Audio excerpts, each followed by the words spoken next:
Guys, ഒരുപാട് പേര് നമ്മുടെ ചങ്ങനാശ്ശേരിയിലെ നീലക്കുറിഞ്ഞി, ഈ പടർന്ന് കിടക്കുന്ന നീലക്കുറിഞ്ഞി കാണാൻ ഒരുപാട് പേര് ഇപ്പോഴും വന്നുകൊണ്ടിരിക്കുന്ന കുറേ പേരുടെ മൊയ വീഡിയോസ് ഞാൻ കാണാറുണ്ട്. ഇപ്പം നമ്മുടെ ചങ്ങനാശ്ശേരിയിലെ നീലക്കുറിഞ്ഞിയുടെ കറണ്ട് സിറ്റുവേഷൻ എന്താണെന്ന് കാണിച്ചു തരാം കേട്ടോ. ഇവിടെ മൊത്തം നമ്മുടെ പോളപ്പൂ പൂത്ത് കിടക്കുവാണേ. ഈ ചെറിയ ചെറിയ സൈഡിൽ നമ്മുടെ പോളപ്പൂ മൊത്തത്തിൽ വാരുക, പോളം മൊത്തത്തിൽ വാരുക. എനിക്ക് തോന്നുന്നു ഇതുള്ളത് കൊണ്ട്, ഈ പോളപ്പൂ ഇങ്ങനെ വിരിഞ്ഞ് നിൽക്കുന്നത് കൊണ്ട് പോളം മൊത്തത്തിൽ ബ്ലോക്ക് ആയതുകൊണ്ട് നമ്മുടെ ബോട്ട് ജെട്ടിലെ ബോട്ടിനൊന്നും പോകാൻ പറ്റുന്നില്ലെന്ന്. നോക്കിക്കേ, അവിടെ ആ ചേട്ടൻ നിന്ന് മൊത്തം വാരുക.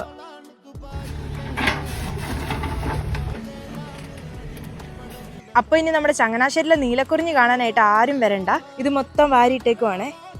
എനിക്ക് തോന്നുന്നു ഇതൊരു 2-3 ദിവസത്തെ ഹാർഡ് വർക്കിന് ശേഷം ഇത് മൊത്തത്തിൽ ചീഞ്ഞ് നമുക്ക് പഴയതുപോലെ തന്നെ ആകുമെന്ന് തോന്നുന്നു. നല്ല ചേറ് മണക്കുന്നുണ്ടേ.